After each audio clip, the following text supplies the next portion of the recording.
Gang ꯑꯃꯅ couple ꯑꯃꯕꯨ ꯌꯥꯝ ꯁꯥꯊꯤꯅ ꯇꯣꯔꯆꯔ ꯇꯧꯔꯕ ꯃꯇꯨꯡ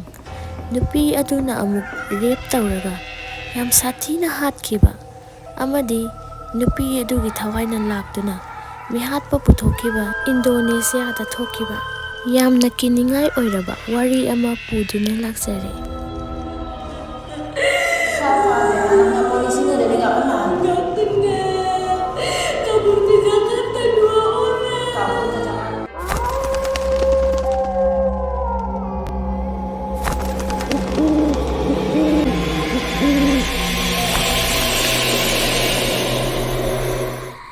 ꯑꯍꯥꯟꯕꯃꯛꯇꯗ ꯋꯥꯔꯤ ꯇꯥꯕꯤꯔꯤꯕ ꯈꯨꯗꯤꯡꯃꯛꯄꯨ ꯆꯦꯅꯦꯜ ꯑꯁꯤꯒꯤ ꯃꯥꯏꯀꯩꯗꯒꯤ ꯇꯔꯥꯝꯅ ꯑꯣꯛꯆꯕꯒ ꯂꯣꯏꯅꯅ ꯏꯀꯣꯛꯅꯣꯟꯅ ꯈꯨꯔꯨꯝꯖꯔꯤ ꯑꯃꯗꯤ ꯆꯦꯅꯦꯜ ꯑꯁꯤ ꯅꯧꯅ ꯍꯥꯡꯕ ꯑꯣꯏꯕꯅ ꯋꯥꯔꯤ ꯂꯤꯕ ꯑꯃꯗꯤ ꯄꯥꯕ ꯃꯇꯝꯗ ꯁꯣꯏꯈꯤꯕ ꯂꯥꯟꯈꯤꯕ ꯌꯥꯎꯔꯕꯁꯨ ꯃꯌꯥꯝꯅ ꯄꯨꯛꯆꯦꯜ ꯆꯥꯎꯅ ꯉꯥꯛꯄꯤꯌꯨ ꯍꯥꯏꯖꯔꯤ ꯑꯃꯗꯤ ꯆꯦꯅꯦꯜ ꯑꯁꯤꯕꯨ ꯁꯄꯣꯔꯠ ꯇꯧꯕꯤꯌꯨ꯫ ꯋꯥꯔꯤ ꯑꯅꯧꯕ ꯊꯥꯒꯠꯂꯛꯄ ꯃꯇꯝꯗ ꯑꯗꯣꯝꯒꯤ ꯐꯣꯟꯗ ꯐꯪꯅꯕꯒꯤꯗꯃꯛꯇ ꯂꯥꯏꯛ, ꯁꯕꯁꯀ꯭ꯔꯥꯏꯕ ꯑꯃꯗꯤ ꯕꯦꯜ ꯑꯥꯏꯀꯣꯟꯕꯨꯁꯨ ꯑꯣꯟ ꯇꯧꯕꯤꯔꯝꯃꯨ꯫ ꯕꯤꯅꯥ ꯗꯦꯋꯤ ꯑꯔꯁꯤꯇꯥꯒꯤ ꯑꯁꯦꯡꯕ ꯋꯥꯔꯤ ꯑꯁꯤ 2016ꯗ ꯏꯟꯗꯣꯅꯦꯁꯤꯌꯥꯒꯤ ꯋꯦꯁ ꯖꯥꯋꯥꯗ ꯂꯩꯕ ꯁꯤꯔꯦꯕꯣꯟ ꯍꯥꯏꯔꯤꯕ ꯃꯐꯝ ꯑꯁꯤꯗ ꯊꯣꯛꯈꯤꯕ ꯊꯧꯗꯣꯛ ꯑꯃꯅꯤ꯫ ꯅꯣꯡꯃ ꯃꯍꯥꯛꯀꯤ ꯃꯃꯥꯟꯅꯕꯤ ꯂꯤꯟꯗꯥ ꯀꯧꯕ ꯑꯃꯒ ꯃꯄꯥꯜꯗ ꯉꯥꯏꯍꯥꯛ ꯀꯣꯏꯊꯣꯛꯂꯨꯁꯤ ꯍꯥꯏꯗꯨꯅ ꯃꯐꯝ ꯑꯗꯨꯗ ꯆꯠꯂꯤ ꯑꯃꯗꯤ ꯃꯐꯝ ꯑꯗꯨꯗ ꯕꯤꯅꯥꯒꯤ ꯕꯣꯏꯐ꯭ꯔꯦꯟ ꯏꯀꯤꯁꯨ ꯂꯥꯛꯏ꯫ ꯕꯤꯅꯥꯅ ꯄꯥꯝꯖꯕꯒꯤ ꯃꯇꯨꯡ ꯏꯟꯅ ꯕꯥꯏꯛ ꯔꯥꯏꯗ ꯆꯠꯂꯨꯁꯤ ꯍꯥꯏꯗꯨꯅ ꯃꯈꯣꯏ ꯑꯅꯤ ꯆꯠꯈꯤ꯫ ꯀꯄꯜ ꯑꯅꯤ ꯑꯗꯨ ꯅꯨꯃꯤꯠꯇꯨꯅ ꯃꯈꯣꯏꯒꯤ ꯑꯔꯣꯏꯕ ꯃꯤꯀꯨꯞꯅꯤ ꯍꯥꯏꯕꯗꯨ ꯈꯪꯗꯕꯅ ꯌꯥꯝ ꯍꯔꯥꯎꯅ ꯅꯨꯡꯉꯥꯏꯅ ꯆꯠꯂꯤꯉꯩ ꯃꯤꯀꯨꯞꯇ ꯏꯈꯪ ꯈꯪꯍꯧꯗꯅ ꯒꯦꯡ ꯀꯥꯡꯕꯨ ꯑꯃ ꯂꯥꯛꯇꯨꯅ ꯏꯀꯤꯒꯤ ꯃꯀꯣꯛꯇ ꯎꯇꯨꯞ ꯑꯃꯅ ꯊꯣꯝꯃꯛꯏ꯫ ꯀꯟꯇ꯭ꯔꯣꯜ ꯉꯝꯗꯕꯗꯒꯤ ꯒꯥꯔꯤ ꯑꯗꯨ ꯁꯤꯠꯂꯒ ꯇꯥꯏ꯫ ꯒꯦꯡ ꯄꯥꯔꯇꯤ ꯑꯗꯨꯅ ꯌꯥꯝ ꯇꯣꯔꯆꯔ ꯇꯧꯔꯒ ꯃꯀꯣꯛꯇꯁꯨ ꯑꯃꯨꯛ ꯎꯇꯨꯞꯅ ꯊꯣꯝꯕ ꯑꯃꯗꯤ ꯐꯨꯕ ꯍꯦꯟꯃꯟꯗꯅ ꯃꯈꯨꯠ ꯃꯁꯥ ꯂꯣꯏꯅ ꯇꯦꯛꯂꯦ꯫ ꯑꯗꯨꯗꯒꯤ ꯕꯤꯅꯥꯁꯦ ꯑꯃꯨꯛ ꯒꯦꯡ ꯔꯦꯞ ꯇꯧꯔꯕ ꯃꯇꯨꯡꯗ ꯃꯈꯨꯠ ꯃꯈꯣꯡ ꯑꯅꯤꯃꯛ ꯒꯥꯔꯤꯅ ꯑꯃꯨꯛ ꯇꯛꯇꯨꯅ ꯑꯁꯨꯛꯀꯤ ꯃꯇꯤꯛ ꯇꯝꯊꯤꯅ ꯍꯥꯠꯂꯤ꯫ ꯑꯗꯨꯗꯒꯤꯗꯤ ꯑꯁꯤꯕ ꯍꯛꯆꯥꯡ ꯑꯅꯤ ꯑꯗꯨ ꯁꯤꯔꯦꯕꯣꯟꯒꯤ ꯐ꯭ꯂꯥꯏꯑꯣꯚꯔ ꯊꯣꯡ ꯑꯃꯗ ꯑꯁꯤꯕ ꯍꯛꯆꯥꯡ ꯑꯅꯤ ꯑꯗꯨ ꯊꯝꯃꯝꯃꯤ꯫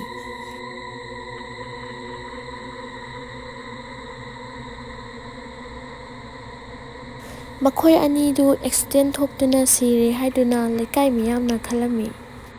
ꯕꯤꯅꯥ ꯑꯃꯗꯤ ꯏꯀꯤꯒꯤ ꯐꯦꯃꯤꯂꯤꯅꯗꯤ ꯃꯆꯥ ꯑꯅꯤ ꯑꯗꯨ ꯑꯦꯛꯁꯤꯗꯦꯟ ꯊꯣꯛꯂꯒ ꯁꯤꯕ ꯃꯥꯟꯗꯦ ꯍꯥꯏꯅ ꯈꯜꯂꯝꯃꯤ꯫ ꯅꯨꯃꯤꯠ ꯑꯗꯨꯗꯒꯤ ꯕꯤꯅꯥꯒꯤ ꯃꯌꯨꯝꯗ ꯇꯝꯅꯕ ꯑꯃꯗꯤ ꯃꯍꯥꯛꯅ ꯂꯩꯔꯝꯕ ꯀꯥ ꯑꯗꯨꯗ ꯅꯨꯄꯤꯒꯤ ꯈꯣꯟꯖꯦꯜꯗ ꯀꯥ ꯑꯗꯣꯝꯗꯒꯤ ꯍꯤꯛꯅ ꯀꯞꯄꯒꯤ ꯈꯣꯟꯖꯦꯜ ꯑꯗꯨꯝ ꯇꯥꯕ ꯑꯃꯗꯤ ꯀꯥ ꯑꯗꯨꯗ ꯃꯤ ꯑꯃ ꯂꯩꯕꯒꯨꯝ ꯐꯥꯎꯏ ꯍꯥꯏꯗꯨꯅ ꯃꯃꯥ ꯑꯗꯨꯅ ꯍꯥꯏ꯫ ꯑꯁꯨꯝꯅ ꯑꯗꯨꯛꯀꯤ ꯃꯇꯤꯛ ꯇꯝꯅꯔꯤꯉꯩ ꯃꯤꯀꯨꯞꯇ 31 ꯑꯥꯒꯁ 2016 ꯑꯁꯤꯗ ꯕꯤꯅꯥꯒꯤ ꯃꯌꯨꯝꯗ ꯐꯣꯟ ꯑꯃ ꯂꯥꯛꯂꯝꯃꯤ꯫ ꯑꯗꯨꯗꯤ ꯂꯤꯟꯗꯥꯒꯤ ꯃꯌꯨꯝꯗ ꯑꯊꯨꯕꯗ ꯂꯥꯛꯎ ꯍꯥꯏꯗꯨꯅ꯫ ꯑꯉꯛꯄꯅꯤ, ꯂꯤꯟꯗꯥꯒꯤ ꯍꯛꯆꯥꯡꯗ ꯕꯤꯅꯥꯒꯤ ꯊꯋꯥꯏꯅ ꯄꯣꯖꯦꯁ ꯇꯧꯔꯦ ꯍꯥꯏꯗꯨꯅ ꯂꯩꯔꯝꯃꯤ꯫ ꯕꯤꯅꯥꯒꯤ ꯃꯃꯥ ꯍꯦꯛ ꯆꯪꯂꯛꯄꯒ ꯂꯤꯟꯗꯥꯅ "ꯏꯃꯥ" ꯍꯥꯏꯔꯒ ꯆꯦꯟꯁꯤꯜꯂꯛꯏ꯫ "ꯏꯃꯥ, ꯑꯩ ꯌꯥꯝꯅ ꯋꯥꯔꯦ" ꯍꯥꯏꯗꯨꯅ꯫ "ꯑꯩ ꯑꯦꯛꯁꯤꯗꯦꯟꯇ ꯁꯤꯕ ꯅꯠꯇꯤꯌꯦ" ꯍꯥꯏꯗꯨꯅ ꯑꯣꯛ ꯈꯣꯡꯅ ꯀꯞꯇꯨꯅ ꯄꯥꯎ ꯇꯝꯃꯝꯃꯤ꯫ ꯕꯤꯅꯥꯒꯤ ꯊꯋꯥꯏ ꯆꯪꯂꯕ ꯂꯤꯟꯗꯥꯅ ꯍꯥꯏꯔꯛꯈꯤꯕ ꯋꯥꯐꯝ ꯑꯗꯨ ꯑꯣꯗꯤꯑꯣ ꯔꯦꯀꯣꯔꯗ ꯇꯧꯈꯤ꯫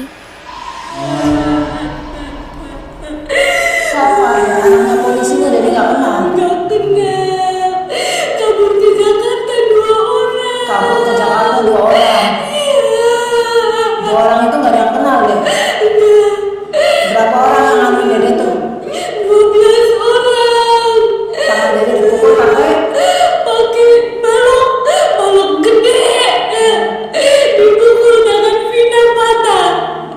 Bukan diseret pakai motor. Dipukul tangan Vina. kepalanya sih dede, kepalanya kenapa diapain dede? Tadinya dibenturi. ꯑꯗꯨꯗꯤ ꯃꯐꯝ ꯑꯗꯨꯗꯒꯤ ꯕꯥꯏꯛ ꯊꯧꯕ ꯒꯦꯡ ꯒ꯭ꯔꯨꯞ ꯑꯃ ꯂꯥꯛꯇꯨꯅ ꯑꯃꯗꯤ ꯃꯈꯣꯏꯕꯨ ꯊꯠꯈꯤ꯫ ꯑꯣꯠꯄ ꯅꯩꯕ ꯌꯥꯕ ꯑꯣꯠꯂꯕ ꯃꯇꯨꯡ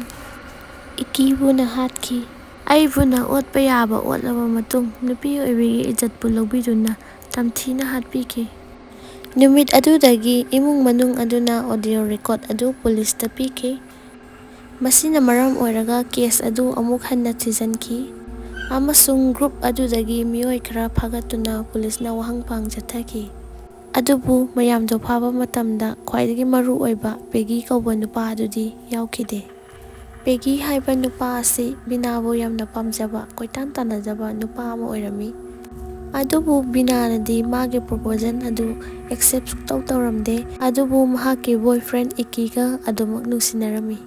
ꯅꯣꯡꯃ ꯄꯦꯒꯤꯅ ꯕꯤꯅꯥꯗ ꯀꯥꯔꯟ ꯇꯥꯔꯨꯕꯗ ꯃꯃꯥꯏꯗ ꯈꯨꯄꯥꯛꯅ ꯊꯥꯖꯈꯤ꯫ ꯄꯦꯒꯤꯒ ꯏꯛꯀꯤꯒꯁꯨ ꯌꯥꯅꯔꯝꯗꯦ꯫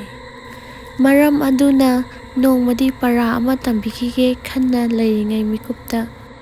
ꯅꯣꯡꯃ ꯏꯛꯀꯤꯒ ꯂꯤꯟꯗꯥꯒ ꯈꯛ ꯕꯥꯏꯛꯇ ꯆꯠꯈꯤꯕ ꯑꯗꯨ ꯎꯍꯧꯕꯗ ꯃꯇꯥꯡ ꯆꯥꯔꯦ ꯈꯟꯗꯨꯅ ꯃꯃꯥꯟꯅꯕ ꯒꯦꯡꯁꯤꯡ ꯍꯧꯔꯕ ꯃꯇꯨꯡ ꯃꯌꯥꯝ ꯆꯪꯗꯨꯅ ꯃꯈꯣꯏ ꯑꯅꯤꯕꯨ ꯍꯥꯠꯄꯤꯈꯤ꯫ ꯋꯥꯔꯤ ꯑꯁꯤꯒꯤ ꯃꯇꯥꯡꯗ ꯄꯨꯊꯣꯛꯈꯤꯕ ꯕꯤꯅꯥ ꯁꯦꯕꯦꯂꯝ 7 ꯍꯥꯏꯅ 8 ꯃꯦ 2024ꯗ ꯍꯣꯔꯔ ꯐꯤꯂꯝ ꯑꯃ ꯑꯣꯏꯅ ꯄꯨꯊꯣꯛꯈꯤꯕ ꯑꯗꯨꯗ ꯃꯤꯌꯥꯝꯅ ꯌꯥꯝꯅ ꯄꯥꯝꯅ ꯌꯦꯡꯅꯈꯤ ꯑꯃꯗꯤ